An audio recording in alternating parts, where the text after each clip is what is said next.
नमस्कार साथियों, मैं अनूप पुनिया आप सभी का exam Gurukul by Anoop Punia YouTube channel पे स्वागत करता हूं। और जैसा कि आप जानते हैं, एक पॉलिटी की हमारी सीरीज चली हुई है और उस सीरीज में हम जो आज की वीडियो है उसमें पढ़ेंगे सोर्स ऑफ इंडियन कॉन्स्टिट्यूशन, यानी भारतीय संविधान के दो स्रोत है। मतलब भारतीय संविधान में क्या चीज़ कहाँ से ली गई उसके बारे में पढ़ेंगे। मोस्ट इम्पॉर्टेंट टॉपिक है एग्जाम पॉइंट ऑफ व्यू से। हर एग्जाम में, कोई स्टेट का एग्जाम हो, HSSC group C group D का एग्जाम हो, एसएससी, रेलवे, दिल्ली पुलिस, कहीं का भी कोई एग्जाम हो, हर एग्जाम में यहाँ से क्वेश्चन पूछा जाता है। यहाँ तक कि स्टेट पीसीएस तक के जो एग्जाम होते हैं वहाँ भी इस टॉपिक से क्वेश्चन पूछे जाते हैं। तो हमारा आज का जो टॉपिक है सोर्स ऑफ इंडियन कॉन्स्टिट्यूशन, यानी भारतीय संविधान के जो स्रोत क्या है, सोर्स क्या है। सबसे बड़ा स्रोत है, जो सोर्स है हमारे जो संविधान का, वो है जो India government of India act 1935, यानी भारतीय सरकार अधिनियम 1935 है। लगभग हमारा संविधान जब तैयार किया गया तो अप्रोक्स लगभग 75-76 यानी 75-76% जो हमारा संविधान का पार्ट है वहां से लिया गया है। तो जो सबसे बड़ा स्रोत, ये क्वेश्चन पूछा जा चुका है, कई एग्जाम में पूछा जा चुका है कि भारतीय संविधान का जो सबसे बड़ा सोर्स है क्या है, तो क्या है भारत सरकार अधिनियम 1935, यानी गवर्नमेंट ऑफ इंडिया एक्ट 1935। इसको पढ़ेंगे। उससे पहले और देख लेते हैं कि कहाँ कहाँ क्या दिया हुआ है। सबसे पहले हम देखते हैं ब्रिटेन में से हमने क्या लिया। ठीक है, ब्रिटेन से सबसे पहले लिया हमने पार्लियामेंट्री सिस्टम। पार्लियामेंट्री सिस्टम यानी संसदीय प्रणाली जिसको हम बोलते हैं, संसदीय व्यवस्था। ठीक है, उसके बाद और क्या लिया, उसके बाद लिया पार्लियामेंट्री सिस्टम के बाद रिट। ये पढ़ेंगे हम आगे जब टॉपिक पढ़ेंगे। अब ये देख लेते हैं एक बार कहां से क्या लिया, यानी रिट है। जो हमारा संविधान है उसका जो हमारे फंडामेंटल राइट है, मौलिक अधिकार है, उनमें आर्टिकल 32 में रिट यानी रिट का जिक्र है। उसमें लिखा हुआ है, क्या लिखा हुआ है उसमें, जो आर्टिकल 32 है ये पावर देता है अगर आपके फंडामेंटल राइट्स का वायोलेशन होता है, यानी उल्लंघन होता है कि इसका आपके मौलिक अधिकारों का, तो आप सीधे सुप्रीम कोर्ट या हाई कोर्ट जा सकते हो। उसमें रिट की जो पावर्स दी हुई है, तो कहाँ से ली गई है, ये भी कहाँ से ली गई है, ये भी ली गई है ब्रिटेन से। उसके बाद सिंगल सिटीजनशिप, सिंगल सिटीजनशिप यानी एकल नागरिकता। एकल नागरिकता मैंने पहले भी बताया था। एकल नागरिकता का मतलब है जैसे ये नहीं हर स्टेट की अलग नागरिकता, अलग सिटीजनशिप होगी, सेंटर की अलग सिटीजनशिप होगी, यूनियन टेरिटरीज की अलग नहीं, ऐसा कुछ नहीं है हमारे संविधान में। सिर्फ और सिर्फ एक सिटीजनशिप है, वो क्या है, इंडियन यानी भारतीय, जो क्या है हमारी सिटीजनशिप यानी नागरिकता है। तो पार्लियामेंट्री जो सिस्टम था, रिट था, उसके बाद सिंगल सिटीजनशिप था, उसके बाद है rule of law. Rule of law यानी विधि का शासन। विधि का शासन का क्या मतलब है, जो हमारा संविधान है इसमें जो रूल लिखे हुए, बेसिक रूल लिखे हुए, उन्हीं से क्या है हमारा देश का रूल होगा, हमारा देश का जो शासन है उन्हीं से होगा, मतलब रूल ऑफ लॉ होगा यहाँ पे। ठीक है, रूल ऑफ लॉ। उसके बाद है कोलेक्टिव रिस्पॉन्सिबिलिटी। कोलेक्टिव रिस्पॉन्सिबिलिटी यानी जो सामूहिक उत्तरदायित्व, सामूहिक उत्तरदायित्व, ये भी प्रावधान है जो प्रोविजन कहां से लिया गया है, ये भी लिया गया ब्रिटेन के कॉन्स्टिट्यूशन से, ब्रिटेन के संविधान से भी ये भी लिया गया। ठीक है, पार्लियामेंट है, रिट है, सिंगल सिटीजनशिप है, रूल ऑफ लॉ है, कोलेक्टिव रिस्पॉन्सिबिलिटी है। उसके बाद बजट है, क्या है, बजट है। ठीक है, बजट भी कहां से लिया गया है, बजट भी कहां से लिया गया है, बजट लिया गया है ब्रिटेन से। उसके बाद जो पार्लियामेंट प्रिविलेज है,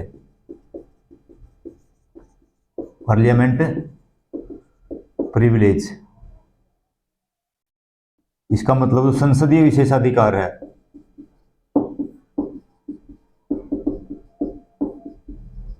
विशेषाधिकार है। ठीक है, ये भी कहां से लिया गया, ये भी लिया गया ब्रिटेन से। मतलब जो संसद में एमपी है उनको क्या क्या अधिकार मिलेंगे, वो भी कहां से लिया गया है, वो भी ब्रिटेन से लिया गया। ठीक है, उसके बाद है जो रियल एड और नॉमिनल एड का हमने पढ़ा था,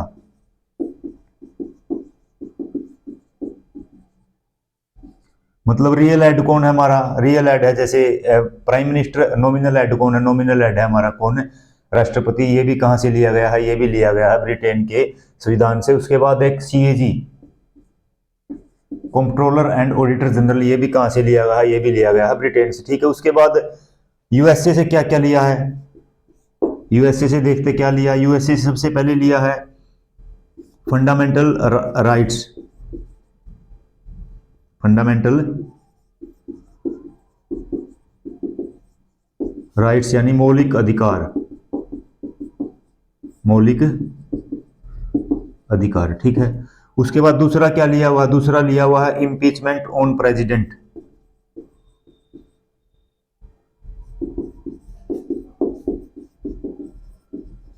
यानी राष्ट्रपति पर महाभियोग।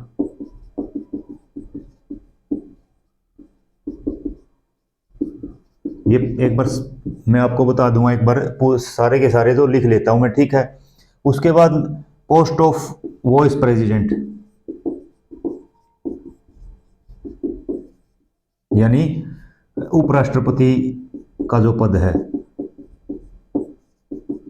उपराष्ट्रपति का पद। ठीक है, fundamental rights, impeachment, post of vice president, independence judiciary, independent judiciary यानी स्वतंत्र न्यायपालिका, स्वतंत्र न्यायपालिका। उसके बाद जुडिशियल रिव्यू, जुडिशियल रिव्यू का मतलब होता है न्यायिक पुनरावलोकन, पुनरावलोकन। ठीक है, जुडिशियल रिव्यू न्यायिक पुनरावलोकन होगा। उसके बाद रिमूवल ऑफ जज,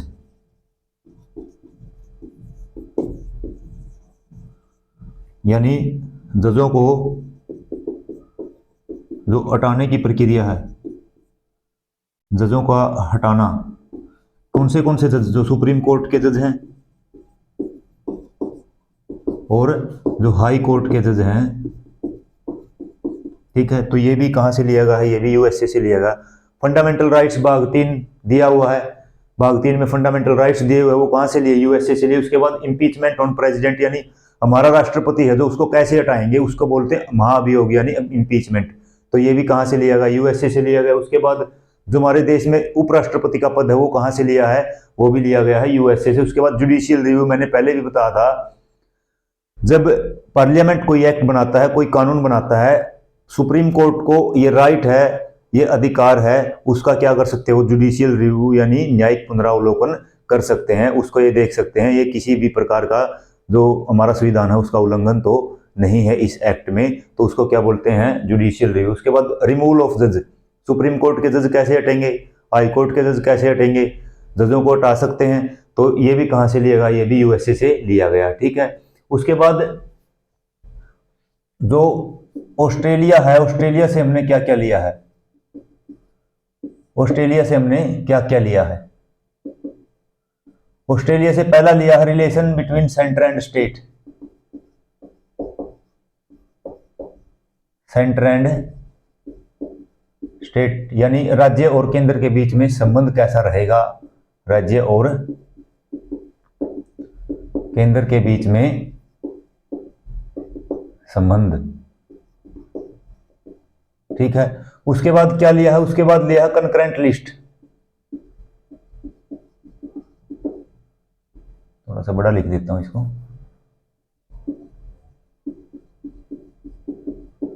मतलब समवर्ती सूची, समवर्ती सूची 7th शेड्यूल में पढ़ा था ये। ठीक है, उसके बाद ज्वाइंट सीटिंग ऑफ पार्लियामेंट,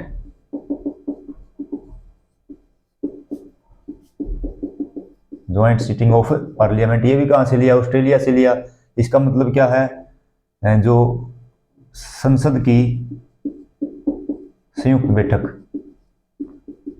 संयुक्त बैठक। ठीक है, उसके बाद ऑस्ट्रेलिया से और क्या लिया है, freedom of trade and commerce, यानी व्यापार और वाणिज्य की स्वतंत्रता,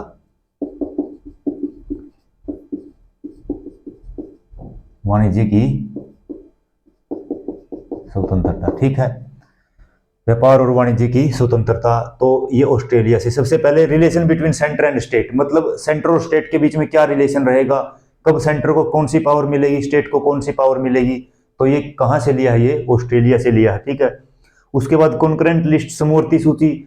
हमने 7th शेड्यूल में 3 टाइप की जो लिस्ट पढ़ी थी, सूची पढ़ी थी। यूनियन लिस्ट जिसके ऊपर केंद्र सरकार कानून बनाती है, स्टेट लिस्ट जिसके ऊपर राज्य सरकार कानून बनाती है, कंकरेंट लिस्ट जिसके ऊपर दोनों कानून बनाती है। अगर एक सब्जेक्ट पे दोनों कानून बनाती है तो मान्य किसका होगा, मान्य होगा केंद्र सरकार का, यानी सेंट्रल गवर्नमेंट, यूनियन गवर्नमेंट का मान्य होगा।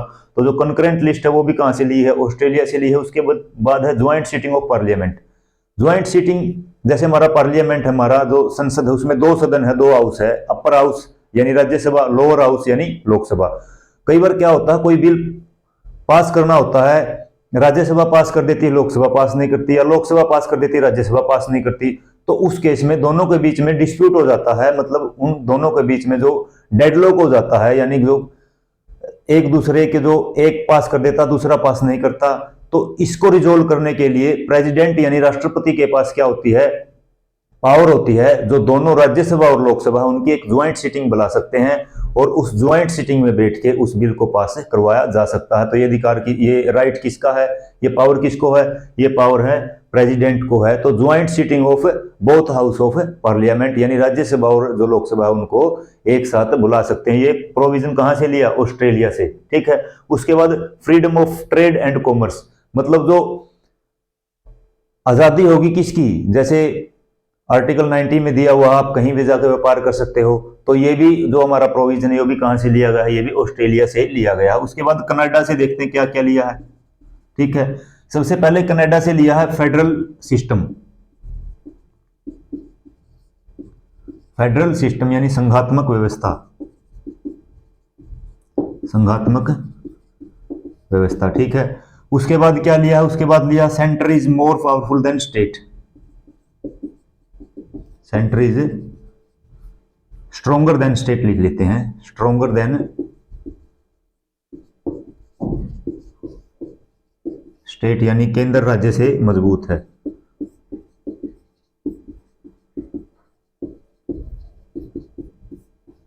ठीक है, उसके बाद अगला क्या है, उसके बाद अगला है रेजिड्यूरी पावर,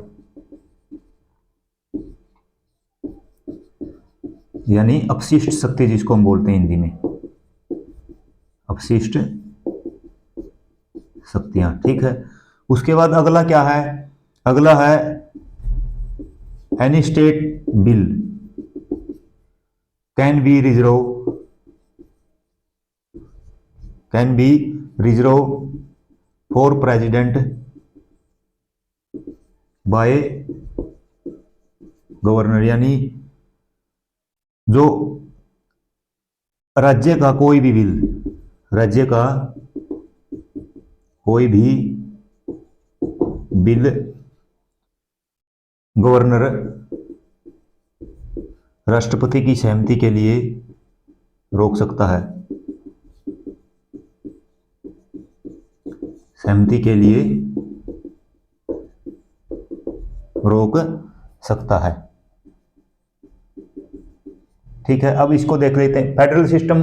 फेडरल मैंने बताया था, इंडिया दैट इज भारतीय जे यूनियन ऑफ स्टेट, मतलब जो राज्यों का क्या है, संघ है। तो फेडरल सिस्टम कहां से लिया, कनाडा से लिया, मतलब भारतीय राज्यों का संघ होगा। उसके बाद centre is stronger then state, जैसे कुछ विशेष परिस्थितियों में सेंटर को राइट होता है, सेंटर को पावर होती है, वो स्टेट लिस्ट के ऊपर भी सब्जेक्ट बना सकते हैं। मैंने पहले भी एग्जांपल दिया था, जैसे इमरजेंसी का जो प्रोविजन है नेशनल इमरजेंसी के दौरान, यानी राष्ट्रीय आपातकाल के दौरान, उसके बाद प्रेसिडेंट रूल यानी राष्ट्रपति शासन के दौरान भी क्या कर सकता है, जो सेंटर हो स्टेट लिस्ट के जो सब्जेक्ट हैं उसके ऊपर एक्ट बना सकता है, कानून बना सकता है। जैसे कोई भी 2 या 2 से अधिक स्टेट कोई अगर राज्यसभा में को बोलते हैं कि आप इनके ऊपर कानून लेके आइए, या आधे से ज्यादा जो स्टेट है वो बोल देते हैं कि कानून लेके आइए, उस जो विशेष परिस्थितियों में क्या होता है, सेंटर को ज्यादा पावर होती है किससे, स्टेट से। उसके बाद रेजिड्यूरी पावर, रेजिड्यूरी पावर का मतलब अपशिष्ट शक्तियां।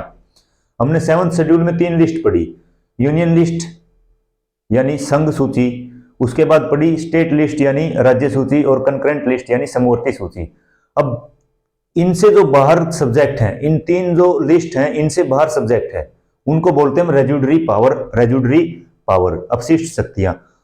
तो उनके ऊपर कानून बनाने का अधिकार किसका होता है? उनके ऊपर कानून बनाने का अधिकार होता है, आप यहां पे नोट कर लीजिए, सेंटर के पास, सेंट्रल गवर्नमेंट के पास क्या होता है? अधिकार होता है। रेजुडरी जो पावर है, रेजुडरी सब्जेक्ट है, उनके ऊपर कानून बनाने का अधिकार सेंटर के पास होता है। ये बात भी कहां से ली? कनाडा से ली। उसके बाद any state bill can be reserve for present by governor, यानी राज्य का कोई भी बिल गवर्नर प्रेसिडेंट की सहमति के लिए रोक सकता है।